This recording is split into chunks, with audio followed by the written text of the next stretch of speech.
दर्शक महानुभावहरु नमस्कार। Live Nepali न्यूजको news अपडेटमा यहाँहरूलाई हार्दिक स्वागत छ।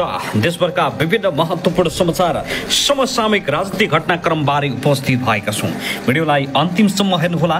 कहाँदेखि हेर्दै हुनुहुन्छ, के भन्न चाहनुहुन्छ, तपाईको मनमा लागेको प्रतिक्रिया सुन्न नभुल्नुहोला। समाचार सबै अत्यन्तै महत्त्वपूर्ण सन्दर्भमा समय अवधिभर हामीसँगै रहनुहोला। विपिन जोशीबारे नयाँ अपडेट आएको छ। आजको समाचारमा संसद पुनर्स्थापनाको मागमा जोडतोडले किन अगाडि बढ्दैछ नेकपा एमाले। आज निर्वाचन आयोगले 29 वटा दलसँग छलफल गरेको छ। कसले कस्ता धारणा राखे, सभामुख देवराज घिमिरे पनि संसद पुनर्स्थापना चाहन्छन्। यसबारेमा पनि विशेष जानकारी आजको समाचारमा दिन गइराखेका छौं। जगदीश खरेलले यस्तो निर्णय गरे जसले सञ्चार माध्यममा केही उथलपुथलको संकेत साथै बालिन सारक सुदन गुरुको पक्राउ खबर। पछिल्लो समयमा काठमाडौँ महानगरपालिकाका मेयर बालिन शाह माथि आरोप प्रत्यारोप लागिरहेको छ। यसबारेमा पनि महत्त्वपूर्ण जानकारी दिनेछौँ भने समाचार सुरु गरौँ। निर्वाचन बिथुल्न केही तत्त्वहरू सक्रिय भएको गृहमन्त्रीको शीर्षकबाट। गृहमन्त्री ओम प्रकाश अर्यालले केही तत्त्वहरू निर्वाचन बिथुल्नको लागि सक्रिय भएको आरोप लगाएका छन्। जिल्ला समन्वय समिति भक्तपुरको कार्यालय अनुगमनको क्रममा सञ्चारकर्मीसँग कुरा गर्दै उनले यस्तो बताएका हुन्। निर्वाचनको माहौल बिगार्न लाग्नेहरूलाई सरकारले सुझाइ बुझाइ गर्ने बताउँदै गृहमन्त्रीले सम्झाउँदा नमानेमा सरकारले आफ्नो ढंगबाट काम गर्ने चेतावनी दिएका छन्। वर्तमान स्वतन्त्र र निष्पक्ष ढंगबाट निर्वाचन गराउनका लागि बनेको भन्दै उनले तोकेकी मितिमा सरकारले निर्वाचन गराउने दावी गरे। निर्वाचनको लागि सरकारले सरकारवाला सबैलाई संवादमा आउन आग्रह गरेको समेत जिक्र गर्दै उनले राजनीतिक दलहरूले भने सरकारले आफूहरूलाई व्यवस्था गरेको आरोप लगाएका छन्। निर्वाचनका लागि सबै संवादमा आउनु पर्यो, स्टेट होल्डरहरू संवादमा आउनु पर्यो। सरकारले संवादमा सहजीकरण गर्छ। राष्ट्रपति ज्यूले पनि संवाद सुरु गरिसक्नु भएको छ। हामीले हाम्रो तहबाट पनि संवादको लागि आह्वान गरिसकेका छौं। यो स्थितिमा स्टेक होल्डर कसैले पनि परिस्थितिलाई भड्काउने काम गर्न भएन। निर्वाचन गर्ने हो, फ्रेश म्यान्डेट लिएर फेरि जेनजीलाई आउनलाई त्यो अधिकार छ। राजनीतिक अधिकार सुरक्षित गर्नका लागि नै यो सरकार बनेको गृहमन्त्री ओम प्रकाश अर्यालले भनेका छन्। फ्री र फेयर इलेक्सनको लागि बनेको हो, यसमा सहयोग गर्न पर्यो। कोही एलिमेन्टले भड्काउन खोजेको देखिन्छ। अब यो एलिमेन्टहरूलाई सकभर सम्झाइ बुझाइ गर्ने गृहमन्त्री ओरालले बताएका छन्। त्यो एलिमेन्टहरूले भड्काउन नै खोजेको हो भने सरकारले त्यतिखेर आफ्नो ढंगले काम गर्छ। निर्वाचन जसरी पनि गराउँछ, तोकेकी मितिमा निर्वाचन हुने गृहमन्त्रीको भनाइ छ। उनले प्रहरी कर्मचारी लगायतको मनोबल उकास्ने काम सरकारले गरिरहेको बताए। व्यापक राजनीतिक हस्तक्षेप भएको कारण प्रहरीको मनोबल गिरेको दावी गर्दै उनले वर्तमान सरकारले उठाउने कोसिस गरिरहेको स्पष्ट पारेका छन्। राजनीतिक दलहरूले प्रहरीको दुरुपयोग गरेको उनको दावी छ।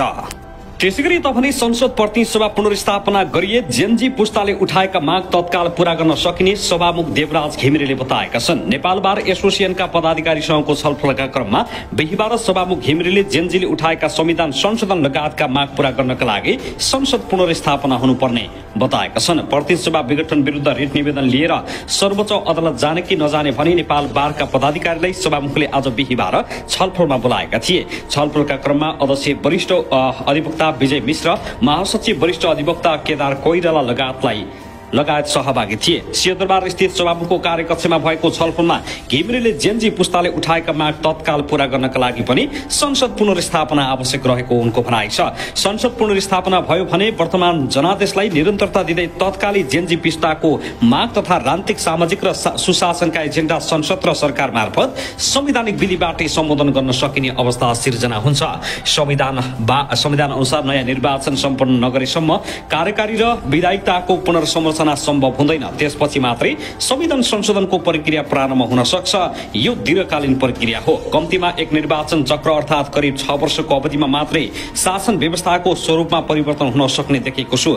सभामुख घिमिरेले भने संसद पुनर्स्थापना भई विधायिकताको अधिकार पुनर्स्थापित भए नीति सुधारका लागि आवश्यक संवैधानिक संशोधनका प्रस्तावहरू तत्क्षण अगाडि बढाउन सकिन्छ।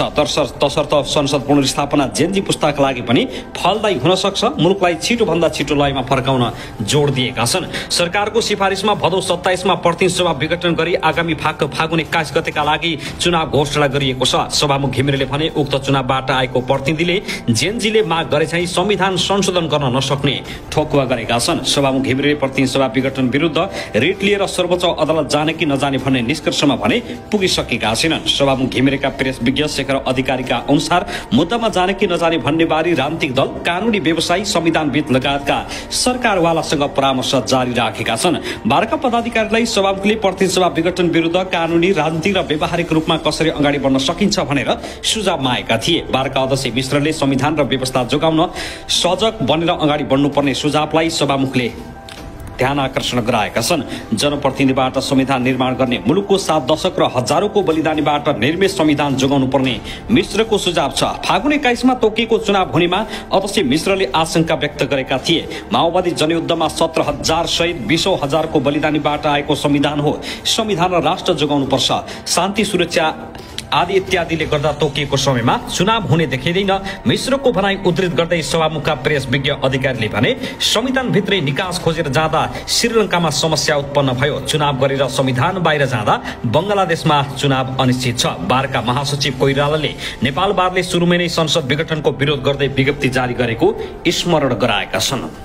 त्यसैगरी यता भने नेकपा एमाले सरकार चुनाव गराउने पक्षमा नरहेको बताएको छ। आज बिहीबार निर्वाचन आयोगसँग छलफलको क्रममा नेकपा एमालेका उपाध्यक्ष गुरु बरालले सरकार चुनाव गराउने पक्षमा नगई उल्टो बाटो हिँडिरहेको बताएका छन्। सरकारलाई फागुन 21 मा प्रतिनिधि सभाको निर्वाचन सम्पन्न गर्ने कार्यादेश छ, तर सरकार चुनाव गराउने बाटोमा अग्रसर छैन। सरकारले चुनावको वातावरण बनाउनका लागि गर्नुपर्ने न्यूनतम काम पनि गरेको छैन, बरु सरकार उल्टो बाटोमा हिँडिरहेको छ। उनले भने राजनीतिक दलहरूसँग संवाद गर्नुको साटो उनीहरूलाई निषेध गर्ने काम भइराखेको छ। सरकारको आडमा बसेर पुराना राजनीतिक दलहरूलाई बाहिर निस्कन नदिने, चुनावमा भाग लिन नदिने, मुद्दा लगाउने, जिते पनि परिणाम खारेज गरिदिने जस्ता उत्तेजक र निषेधकारी धम्की दिने विभिन्न विवादस्पद पात्रहरूलाई संरक्षण र प्रोत्साहन दिइरहेको आरोप लगाएका छन्। दलका नेताहरूको राहदानी रद्द गर्ने, उनीहरूलाई स्थान बन्द गर्ने, सभा, जुलुस, र्याली जस्ता कार्यक्रम नियन्त्रण गर्ने तथा अभिव्यक्ति स्वतन्त्रतामा रोक लगाउने सरकारका गतिविधिहरू निर्वाचनको वातावरण बनाउनेतर्फ नभई निषेध र भिडन्ततर्फ उन्मुख छन् भन्ने भएको नेकपा एमाले निष्कर्ष निकालेको हो। कार्तिक 17 गतेका लागि तय भएको मनाङ जिल्लामा प्रदेश सभाको निर्वाचन गराउन नसक्नुले पनि सरकार चुनाव गराउने बाटोमा नगएको अनुमान गर्न सकिने उनको भनाइ छ। निर्वाचन भनेको सबै राजनीतिक दललाई समान अवसर प्रदान गर्नु हो। कुनै दल विरुद्ध व्यक्ति वा अदृश्य तत्त्वहरूको उक्साहटमा सरकारले कुनै दललाई निर्वाचनमा जानबाट वञ्चित गर्ने प्रयास गरेको देखिन्छ। निर्वाचन आयोगका लागि पनि आफ्ना सीमाहरू छन्। आयोगले यस्ता विषयमा सरकारलाई नियन्त्रण गर्न खोज्नु अघि नै सरकार स्वयं आयोग विरुद्ध आक्रमकमा उत्रिएको अवस्था देखिएको छ। निष्पक्ष, स्वतन्त्र र भयमुक्त वातावरणमा सबै राजनीतिक दलले निर्वाध रूपमा निर्वाचनमा सहभागी हुन सक्नुपर्छ। नेपाली जनताले ल्याएको लोकतान्त्रिक व्यवस्थामा आवधिक निर्वाचन अनिवार्य रहेको उनको भनाइ छ। सरकारका असंवैधानिक कदमलाई चुनौती दिँदै जुनसुकै परिस्थितिको सामना गर्दै जनतामा पुग्न सधैँ तयार रहेको एमाले जनाएको छ। त्यसगरी नेकपा एमालेका केन्द्रीय सदस्य झपट रावले पार्टीका पूर्व उपाध्यक्ष भीमराव लगायतको कारबाही फिर्ता हुनुपर्ने माग गरेका छन्। पार्टी केन्द्रीय कमिटी बैठकमा आफ्नो भनाइ राख्ने क्रममा उनले भीमराव लगायतको कारबाही फिर्ता हुनुपर्ने माग गरेका हुन्। त्यस्तै उनले पूर्व राष्ट्रपति विद्यादेवी भण्डारीको सदस्यता नवीकरण पनि रोक्न नहुने उनको भनाइ छ।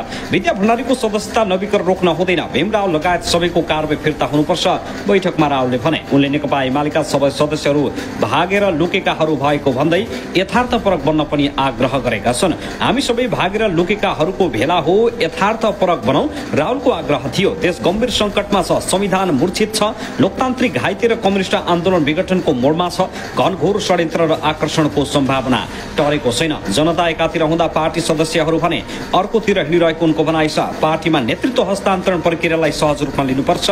उनले 22 गते भन्दा अघिको र पछिको शक्ति सन्तुलन र सम्बन्धमा व्यापक फेरबदल भएको स्पष्ट पारेका छन्। साथै नेकपा एमाले भित्र नेतृत्व परिवर्तनको बहस पनि छेडिएको छ।